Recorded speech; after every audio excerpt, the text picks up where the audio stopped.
Dober dan. Pozdrav. Dan po prazniku sva, na dan, ko se je začela osamosvojitvena vojna, ampak midva gledava bolj v naprej, kot v nazaj. In sicer naju zanima štorija, ki sva se lotila že prejšnji teden. Prejšnji teden sva se obregnila ob vprašanje, ali bo Slovenski državni holding prodal Abanko ali ne. Ali se bo v te procese vključila tudi vlada kot skupščina Slovenskega državnega holdinga. Kot kaže, je Abanka zdaj dejansko šla v prodajo in jo je kupil ameriški sklad Apollo, ki je že lastnik NKBM, pravi Nove kreditne banke Maribor. Kar pa pod črto pomeni, da so v slovenski lasti ostale samo še zelo male banke oziroma hranilnice, kar pa zahteva ponovno razmislek o tem, kje smo, kar se tiče suverenosti, glede na to, da praktično v slovenski lasti ni več finančnih inštitucij, če pustimo ob strani seveda zavarovalnice. Ta slika z bankami je precej nerodna, bi rekel. Ja, ta slika je zelo nerodna, pa ne toliko zaradi pač monetarne suverenosti, ki smo se itak odrekli deloma za uvedbo evra na način, ki ustreza Evropski uniji. Marsikakšno pristojnost prenesli na Evropsko centralno banko. Tako je, pa s tem tudi nič ni narobe, ampak gre pa za filozofijo, družbeno filozofijo, ki spremlja vse to dogajanje. In danes je pravzaprav jasno, da je bila prodaja tega bančnega stebrišča v Sloveniji bolj kot neusiljena in tožba, ki jo je Evropska komisija sprožila proti Sloveniji, je najmanj dvomljiva, če ne že žaljiva, zaradi tega, ker načenja slovensko suverenost v jedru. To se pravi, ali imajo slovenski pravosodni organi pravico preganjati sum kriminala na lastnem ozemlju v tako pomembni stvari, kot je Narodna banka, ki je v bistvu narekovala tempo tretjega ali pa drugega, kar že hočeš, vala privatizacije. Se pravi, tukaj je onkraj dvoma, da Slovenija po svojih pravosodnih, se pravi nacionalnem preiskovalnem uradu in pa tožilstvu in tako naprej, mora imeti pristojnost do pregona, če se ji to zdi potrebno. In da sodstvo mora imeti pravico do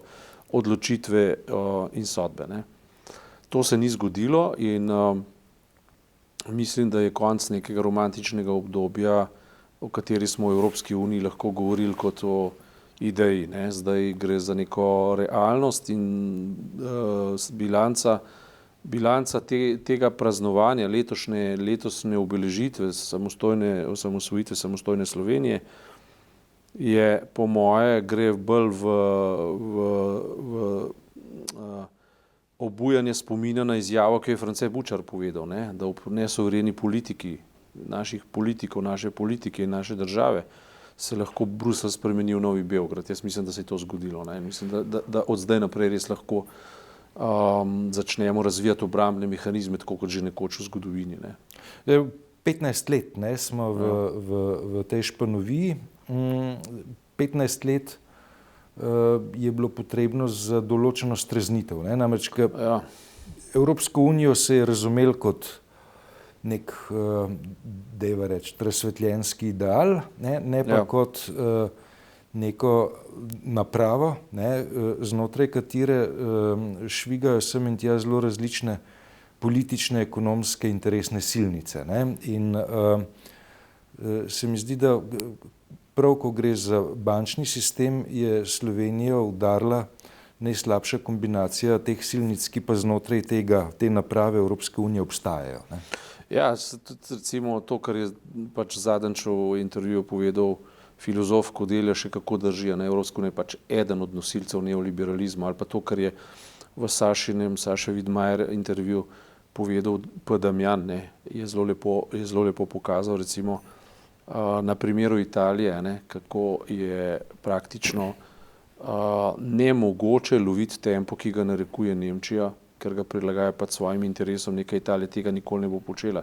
In zdaj, če seštevamo izkušnje iz Grčije, Francije, potem pa zdaj Italije, in če pridodamo še izkušnjo, ki jo ima zdaj Slovenija, za 3 milijardno luknjo, s 3 milijardno potencialno celo krajo, ali kakorkoli to hočemo razumeti, ne, potem je treba v Evropski uniji odpreti novo debato in to spet podobno, kot je bila nekoč Habsburška monarhija, spraviti na raven se pravi združbe narodov, demokratične združbe narodov, ne pa ječo narodov, ali pa ječo nacij celo. A si evroskeptik? Ne, absolutno ne, jaz sem prepričan, ampak zelo prepričan Evropejc, ampak to ni več Evropa. Ne.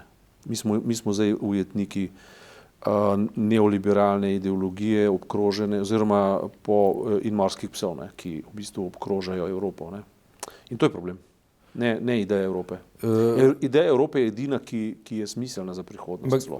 Če prav razumem tvojo tezo, ne, so se neoliberalne ideologije preoblekle v podobo Evropske unije, v podobo nekega evropskega ideala, vendar so ga na ta način izvotlile. Poglej, bodva praktična v analizi. Ne? Evropska trojka, ki je stala pred vrati Slovenije, kamor jo je vabil Janša oziroma njegova vlada, ne? Je pooblastila drugo evropsko trojko, ki je bila pa slovenska trojka, ne? V osebi premierke tedanje, finančnega ministra in Jazbeca, se pravi kot direktorja, pač guvernerja Narodne banke. Ta trojka je na nek način reševala Slovenijo, na drugi strani je pa v bistvu se pustila vplivati po Evropski komisiji in je, kot bi rekli za Grčijo, šojblala Slovenijo. Se pravi, to ni imelo nobene zveze z realnostjo, kot so že zadnjič ugotovila. Ne. Slovenske banke so imele kapitalsko ustreznost višjo kot nemške. In čim se enkrat zgodi, da se enemu vplivnemu narodu nič ne zgodi, pri slabših rezultatih kot malemu narodu, ti morajo zvoniti alarmni zvonci. To, kar so naredili v Sloveniji, je to, kar je podobno kot to, kar so naredili Grči. V Grčiji za veliko večjo upravičenostjo, mislim upravičenostjo v smislu, tam je bila veliko slabša slika, ampak Varoufakis je takrat razvil predloge, ki jih je zdaj že uzakonila Italija zase, zato ker se boji, da se jih bo ponovila Grčija. Ne? In vzpostavlja se neka politična klima, v kateri se več ne govori o neki enakopravnosti in enakovrednosti, ampak se govori samo še o logiki močnejšega nad šibkejšim. To pa ni več Evropa. Kakorkoli obrneš, ni več Evropa. Ne? Kaj pa je Evropa?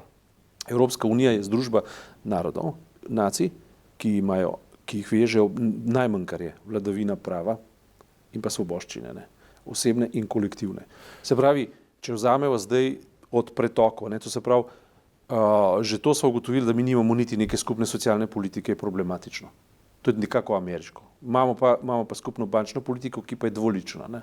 Ne, to preprosto tako ne more. Ampak to je zdaj en del zgodbe. Drugi del zgodbe je pa v notranji nesuverenosti.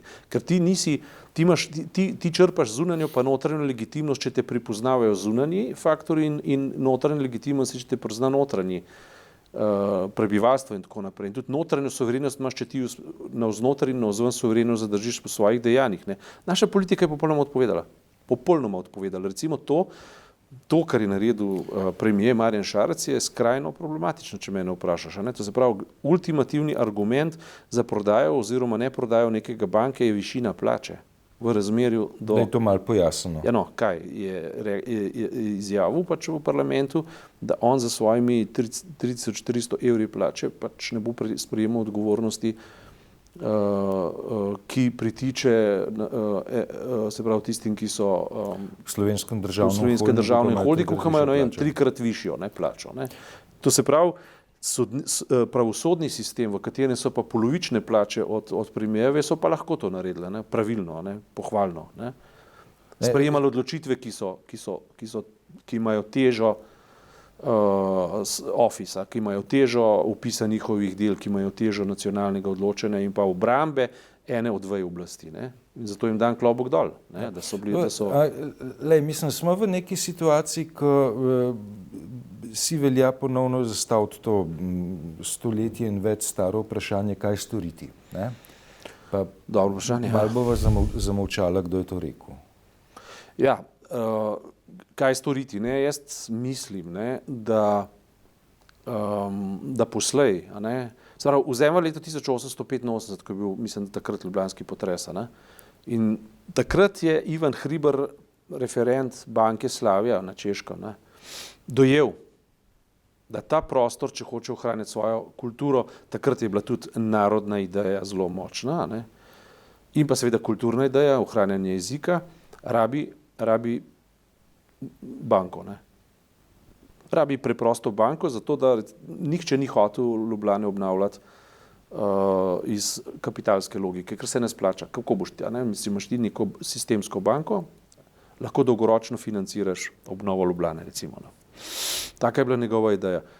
In v novih kapitalskih, bančnih in svetovno kapitalskih razmerih so stvari logično drugačne, ampak še vedno pa ti idejo upravljanja lastnega prostora za neko politiko, za neko finančno ali pa bančno politiko vendarle moraš vzdrževati, če drugačne kot idejo, ali pa kot predvsem pa ne predaš nečesa, kar je ukradeno, tako rekoč, ker to, kar je Mojca Pašek povedala v svoji oddaji, NKBM je bila sanirana za 800-900 milijonov, Apollo je to kupil za 250, kje je tla logika? Se pravi, razliko pobereš samo takole, pobereš jo. Kje je tukaj logika? To se pravi, da nekdo položi orožje na tako enostaven način, je izraz neke velike notranje nesuverenosti. In to se dogaja. In slovenski prostor, kulturni prostor, jaz ne bi potenciral nacionalne ideje. Zakaj? Ker je pač še v 19. stoletje, začetek 20. stoletja in je sproducirala neke negativne učinke, ki se jih je treba pač bati, deloma pa sramovati. Ampak absolutno je pa treba nazaj oživiti idejo pač kulturnega habitata, okolja, v katerem jaz lahko kot recimo razsvetljen človek artikuliram, obračam in pojmujem ideje. Se pravi, moj jezik je moje orodje. Zato, da pojme razvijam, zato, da lahko pridem do Hegelove umne države. To ni nemščina, lahko tudi, seveda pa angleščina, ampak moj jezik, v katerem najbolje razumem svet, je pa slovenščina. In zato se bom pa boril, zaradi tega, ker to kvalificira mene kot človeka in mene kot miselno bitje v najvišji možni meri. Se pravi, mislim, da bo Slovenija v prihodnjih letih in desetletjih morala biti še kako občutljiva na to, kar je tudi že v preteklosti bila, in sicer na kulturo tega prostora, kulturo, na svoj jezik in tako naprej. Pričemer, kot rečeno, je vzdrževanje multilingvistične kulture zelo dobrodošla stvar. Dajmo vsi Slovenci 5 jezikov govoriti. Ampak imeti moraš jezik, v katerem se najbolje izražaš in najboljše pojmuješ. Za to gre, ne za nacionalizem, ne za Blut und Boden, nikakor ne. Ampak jaz, nekaj jezikov sem poskušal osvojiti, koliko sem jih je drugo vprašanje, ampak najboljše pa pojmujem v slovenskem jeziku in jaz tega jezika ne mislim predati. Položiti orožje pred nemštvom, pred angleščino, pred ne vem čem. Skratka, jaz mislim, da je dobro, da nam ti zvonci,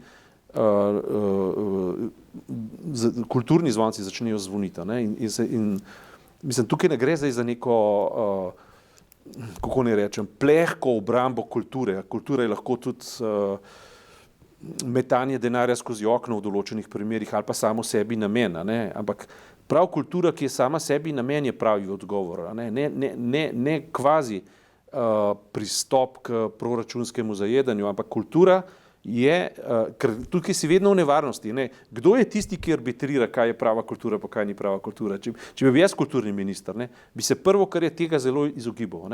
In bi rajš riskiral, da financiram nekaj projektov, ki si tega ne zaslužijo, kot da bi delal reze tam, kar bi vodilo na koncu koncev v neoliberalno ideologijo. Me razumeš? Skratka, kultura, jezik, šolstvo in te stvari, jaz mislim, da bodo morali biti prioriteta pač fokusa naše države v času po obdobju zmanjšane suverenosti. V obdobju zmanjšane suverenosti države, ker supranacionalna zveza pač to stori, da imaš zmanjšano suverenost države. Mislim pa, da je treba zdaj zelo opazovati, kaj se dogaja in zelo premišljevati o tem, kakšna in v čem je prihodnost naše pač našega kulturno-jezikovnega in pa seveda političnega in pa nacionalnega v smislu nacije prostora. Ne. To je zdaj zaenkrat še mogoče majhna neartikulirana zgodba, ampak jamčim ti, da bo v parih letih to zelo na tapeti. Zdaj pa kaj največji problem je to, da mi nimamo politikov, ki bi to mislili. Ne. Mi imamo popolnoma nesposobne poslance v Evropskem parlamentu, ki bodo skrbeli za svoje dnevnice, ne bodo sploh skrbeli za to, katere teme je treba postavljati na mizo, katere vprašanje je treba postavljati in kaj je treba vrteti. Ne. Premier je spet razočaral, kot serijsko že počne, ne, ker ima neke pametne nastavke, potem pa flop, ne, pade v neko sistemski dvom, medtem ko en videz umne države ohranja pravosodje še. Ne, ker to mi je res všeč, da si je pravosodje v stilu Davida proti Goljatu upalo posežt, podvomiti v ravnanja centralne banke in se s tem zameriti Evropski komisiji, ki je dejansko vložila tožbo. Ne. In Slovenija zdaj odgovarja pač na to tožbo in tako. Ne.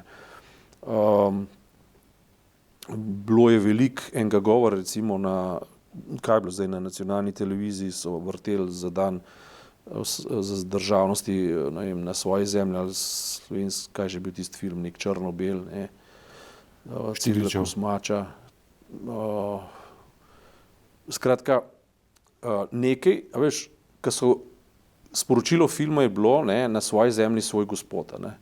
Mislim, in to je slab teden potem, ko so vse banke oddali v tujino, ne, ker dejansko zagotavljajo se, to je pa vendar že partija vedela, da moraš imeti sistemsko banko, zato Ljubljanska banka nastala, ne, da je Slovenija tudi pred Beogradom varovala svoje ekonomske interese za svojo banko. Ne. Ja, mislim, slovensko bančništvo je dejansko temeljilo na izročilu župana Hribarja, ne, tako, ne. Na njegovih idejah in je se potem to razvijalo relativno solidno kakšno stoletje, ne, na kar smo potem šli v procese sanacije, kratkega cvetenja, sanacije, kratkega cvetenja in potem na koncu razprodaje. Ne. Tako da je ta cikl, od sredine 80-ih let naprej se začel pojavljati dokaj tragičen, ne, ker vendarle je bančni sistem nekje med hrbtenico pa možgani nacionalne ekonomije. Ne. In na tej ravni, ne, mislim, da je to treba dodati, ne, je nacija kot taka zelo slabo naredila zrelostni izpit, ker to, kar je treba reči, je, da se bančni sistem ni potopil sam od sebe. Ni se potopil zaradi pritiskov Evropske komisije, niti se ni potopil zaradi pritiskov mednarodnih investitorjev, pač pa se je potopil zaradi tega, ker so bile poteze samih bank in pa krogov ljudi okrog bank iracionalne stališča umnega gospodarjanja. Ne. In ampak sporočilo je bilo pač to, ne, da recimo začelo se je takrat, ko je bil denar poceni in potem so denar slovenske banke ponujale vsakomu, ki bi lahko bil zainteresiran za to, da bi privatiziral, ne, slovensko gospodarstvo. Menedžerski prevzem. Ja. Menedžerski prevzem, to so se financirala. Ne, in potem se je stvar zatresla, prvič resno, ne, z cerkvenim propadom zvonov. Ne, to se pravi, tam je bilo meni od 700 pa do milijardo 200 luknje, ne, in pa so bili še 300, to so zdaj različne interpretacije. Ne. Ampak ne glede na vse to, kar se je zgodilo in zgodilo so se strašne stvari, ne, pravijo strokovnjaki, da so banke še vedno bile rešljive po popolnoma normalnih parametrih. Ne, če ne bi okrog tega zganjali panike, bi se vse mirno izšlo. Ne. Dobro, potem je Janša začel razglašati, da smo tik pred bankrotom in dejansko je politika takrat sistemsko onemogočala ena drugo, tako da ni prišlo do nekih sistemskih sprememb. Te dokapitalizacije so vedno potekale, banke so bile relativno drage, ampak to, da so pa potem noter pošiljali poljske, romunske, bolgarske študente ekonomije, ki niso imeli pojma o pojmu, ne, in so tukaj odločitve sprejemali nad ljudmi, ki znajo, ne, to je bila pa žalitev brez primere. Ne, to je pa onkraj vsake racionalnosti, ne, In to se je dogajalo in potem je nastala razlika v višini 3 milijard, ne, ki je šla v korist morskih psov. Ne. In to je nesprejemljivo, tega jaz ne bi pojedel. Ne. Mislim, zdaj pa paradoks, ne. Zakaj bi midva zdaj branila banke, pa denar, pa kapital, ne. Če vendar skozi govoriva, da je kapitalizem tega tipa neoliberalnega problem. Zakaj? Zato, ker je to spet strel v koleno javnega prostora, ne. Ker sej te banke niso imele pomena, v redu, pozaprimo tiste, ki so ukradli, ne, jasno, ampak te banke so imele pomen ohranjanja javnega prostora, ki je zaščitnik te kulturne sredine, v kateri mi živimo, ne, ker to je tista ideja, če se nekaj zgodi in če se nekaj, kar je v javnem interesu zatrese, kam bo šel po denar, če ne v banko, ki to razume, ne. Zanima nobene banke več, ki bi to razumela, in celo nobene partije, ki bi to zapovedala, ne? Ker včasih je to partija zapovedala, pa je bil problem rešen. In ta javni prostor, ne, se uničuje v imenu demokracije, ne? In se v bistvu v imenu racionalnega ponudbe in povpraševanja, razumeš, se dogajajo najbolj partijske možne poteze. To so ti paradoksi, ki so nesprejemljivi, in če smo se že v 80-ih borili proti partijskim metodam, se bomo toliko bolj zdaj, ne, ker pa dejansko te partijske metode delujejo, pač neke druge partije, ne. Sej, kaj pa je Evropska komisija v tem primeru drugega kot partija, ne, če zapove neko šojblanje ali pa nek grški scenarij, ne, prav upam, da tega Italiji zdaj ne bodo mogli narediti, ne, ker Italijani, kot pravi Damjan, pač zmorejo ta trenutek narediti celo neko vzporedno valuto, ampak to pomeni nekak izstop iz evra. Ne. Zakaj? Zaradi tega, ker oni lahko regulirajo svoje manke, ki jih bodo vedno proizvajali, z tem, da imajo vpliv na kreiranje vrednosti svojega denarja. Te možnosti pa nimajo, ker to zapoveduje zdaj Evropska centralna banka. Ne? In to so zdaj zaprti krogi. Mi smo zdaj, če rezimiram, ne, Slovenija je zdaj kot država v vrtu, ne, se pravi v nekem krogu več vprašanj kot pa odgovorov. Mi smo zdaj v neki deželi enigem, ne, na katere moramo dati odgovore, in slaba novica je to, da politiki sploh ne razumejo, da je problem in da je treba se začeti usposabljati za to, da ga bomo rešili. To pa je strahovito žalostna novica in vse, kar so nam ostalo od praznovanja, so stari filmi. Hvala za danes.